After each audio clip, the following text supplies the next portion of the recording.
Pada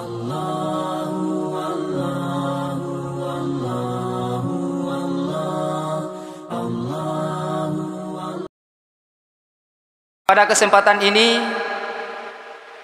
kita melanjutkan kembali pengajian fikih yang insya Allah yang akan kita bahas yaitu tentang ahkamut taharah, hukum-hukum tentang taharah atau bersuci. Taharah atau bersuci sebagai bagian dari ibadah yang penting dilakukan dan dijaga. Menjaga kebersihan atau kesucian bagian yang sangat penting yang kita lakukan, karena itu merupakan bukti keimanan seseorang, bahkan menjadi barometer ukuran keimanan seseorang. Dalam hadis at-tuhuru syatrul iman, bersuci itu adalah separuh atau bagian daripada keimanan. Islam mengajarkan tahara atau bersuci sebagai proses pembersihan diri dan menjadi syarat diterimanya ibadah kita. Jadi menjadi syarat diterimanya ibadah kita. Makanya ini penting kita ketahui, penting kita perhatikan yang namanya taharah. Karena kata Nabi dalam hadisnya, innallaha thayyibun la yaqbalu illa thayyiba. Sesungguhnya Allah zat yang maha baik, yang maha suci, la yaqbalu illa thayyiba. Allah tidak menerima kecuali sesuatu yang baik, kecuali sesuatu yang suci. Oleh karena itu Allah Subhanahu wa taala memerintahkan kepada kita untuk bersuci atau menjaga kesucian ini. Dalam Al-Quran Allah memerintahkan kepada kita, ya ayyuhal muddassir qum fa'ansir wa rabbaka fakabbir wa siyabaka fatahhir war rujsa fahjur. Wa siyabaka fatahhir, dan bersihkanlah pakaianmu, war rujsa fahjur, dan jauhilah perbuatan keji. Dan orang yang menjaga kebersihan, orang yang selalu menjaga kesuciannya, yaitu dicintai oleh Allah Subhanahu wa taala. Innallaha yuhibbut tawwabin wa yuhibbul mutatahhirin. Ya, sesungguhnya Allah mencintai orang-orang yang bertaubat dan orang-orang yang menjaga kesucian, orang yang selalu suci. Jadi taubat ini adalah cara kita untuk mensucikan diri kita dari dosa, yang cara kembali ke jalan Allah, ke jalan yang diridhai oleh Allah Subhanahu wa taala. Dan juga mutatahhirin, ya kita dicintai kalau kita selalu menjaga kebersihan. Kita selalu pakaian kita suci, tempat kita suci, badan kita suci. Dan juga makhluk Allah Subhanahu wa taala yang mulia, itu seperti malaikat, juga ikut mencintai orang-orang yang menjaga kebersihan itu. Makanya dianjurkan kita oleh Rasulullah sallallahu alaihi wasallam, man bata ta'iran, barang siapa tidur dalam keadaan suci, bata fi syi'arihi malakun, kata Nabi. Bata fi syi'arihi, ya tidur di dalamnya itu, di dalam syiar. Yang dimaksud syi'arihi itu adalah pakaian kita, pakaian yang kita pakai tidur. Ya, pakaian yang kita pakai tidur itu, ya bagusnya pakaian yang jangan yang kotor, jangan yang bernajis. Juga adabnya kalau kita tidur, ya kalau kita mau ditemani oleh, karena ada malaikat yang menemani kita, Tidur dalam keadaan bersih artinya ada wudu kita, ada wudu, lalu pakaian yang kita pakai pakaian yang bersih juga, yaitu ada malaikat yang menemani kita di saat kita tidur. Falam yastaiqaz, dan tidaklah orang itu bangun atau bergerak di saat dia tidur, illa qalal malak, kecuali malaikat itu mendoakannya. Kecuali malaikat itu berdoa, Allahumma ghafir li abdika fulanan fa innahu bata tahiran. Itu doanya malaikat. Itu doanya malaikat. Orang yang tidur dalam keadaan suci didoakan oleh malaikat, Allahumma ghafir li abdika, ya Allah ampunilah hambamu fulan. Dia sebutkan nama kita, karena fa innahu bata tahiran, karena sesungguhnya dia tidur dalam keadaan suci. Ini menunjukkan bahwa malaikat mencintai orang yang tidur dalam keadaan suci. Ya, kita dalam adab tidur itu ya kita berwudu, setelah ini kita di tempat tidur kita membaca zikir, membaca doa untuk tidur. Insyaallah kita didoakan oleh malaikat. Dan juga kalau orang yang selalu menjaga kebersihan tentu disenangi oleh sesama manusia. Tentu juga manfaat daripada kebersihan ini akan berdampak kepada lingkungannya. Ya, lingkungan itu nyaman dan sehat. Ya, begitulah kesempurnaan ajaran Islam sampai hal yang terkecil yang sangat diperhatikan dan diajarkan kepada umatnya. Jamaah salat subuh yang dimuliakan oleh Allah Subhanahu wa taala. Namun yang perlu kita juga pahami bahwa tahara atau bersuci ini bukan hanya dipandang di luarnya saja yang penting dibersihkan, tetapi yang terpenting juga dalam tahara ini, di samping zahirnya yang kita sucikan juga adalah batinnya.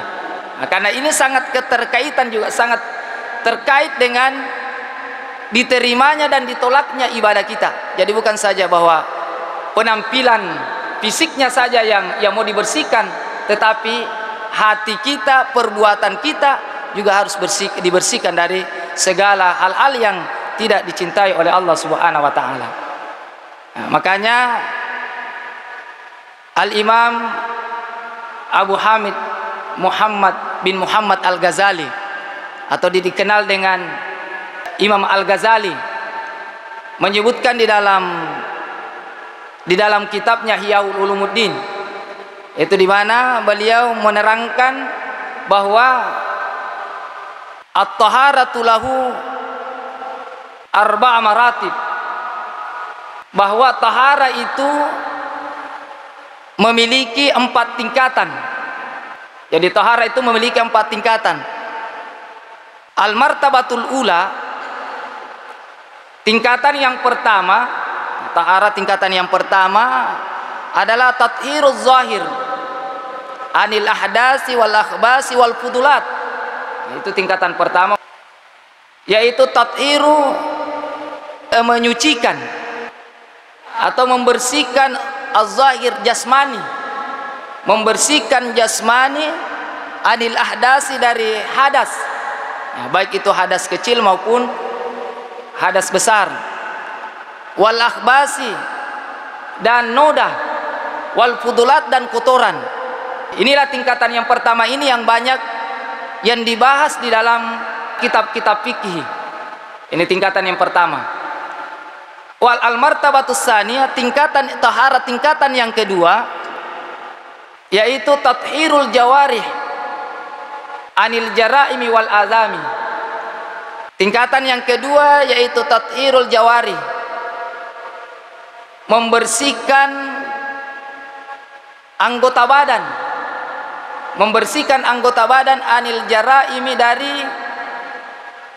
dari perbuatan jahat, wal azami, dan dosa.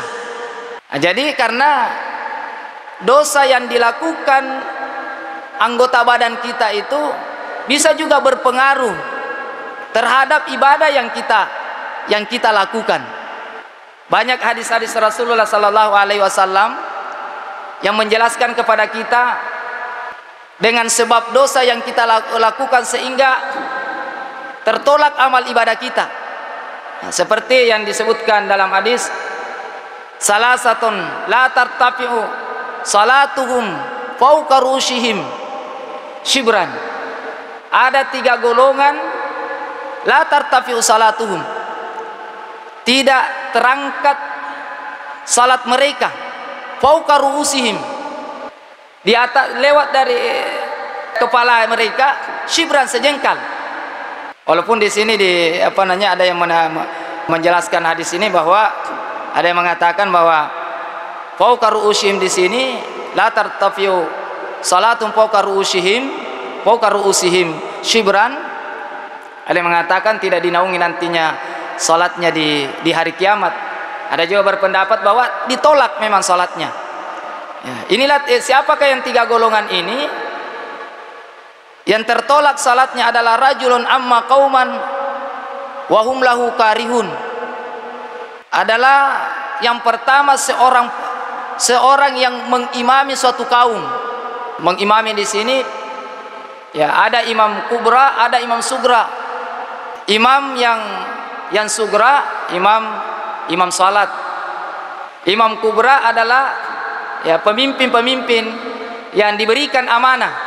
Nah, ini juga kalau seumpama kaumnya membenci dia, membenci pemimpin ini, bisa berpengaruh kepada ibadahnya, berpengaruh kepada salatnya. Nah, namun kebencian di sini kebencian yang dalam pandangan agama, bukan karena hawa nafsu seseorang itu, tapi dinilai dalam pandangan agama. Artinya dibenci imam ini atau pemimpin ini karena kejahilannya, ya, karena kebodohannya. Nah, seumpama jadi imam salat tidak bagus pemahamannya tentang salat, tidak bagus bacaannya, lalu dibenci karena itu. Nah, ini yang menyebabkan salat seimam itu tidak terangkat lebih daripada sejengkal dari kepalanya. Artinya ditolak. Dibenci imam ini atau pemimpin ini karena kefasikannya, ya, karena dia fasik, dia suka melakukan dosa. Kemudian dibenci karena ahlul bidah, artinya dia melakukan perkara-perkara yang tidak ada dasarnya di dalam agama, ya, baik itu dalam Al-Quran maupun di dalam hadis Rasulullah sallallahu alaihi wasallam, baik itu hadisnya hadis qauliyah atau fi'liyah atau takririyah. Dia mengada-gadakan itu dengan mengatasnamakan agama, maka hal ini dibenci oleh kaumnya, ya, maka itu termasuk orang yang tertolak salatnya. Jadi perbuatan itu bisa berpengaruh kepada ibadah kita. Nah, makanya dalam keterangan Imam Ghazali ini mengatakan bahwa kita harus juga membersihkan perbuatan kita, anggota badan kita dari segala dosa dan perbuatan yang keji. Kemudian golongan yang ketiga, yaitu seorang perempuan, imra'atun batat wa zawjuha sakhitun, ya, perempuan yang tidur lalu suaminya marah kepadanya karena dia tidak melakukan atau melaksanakan kewajibannya sebagai istri.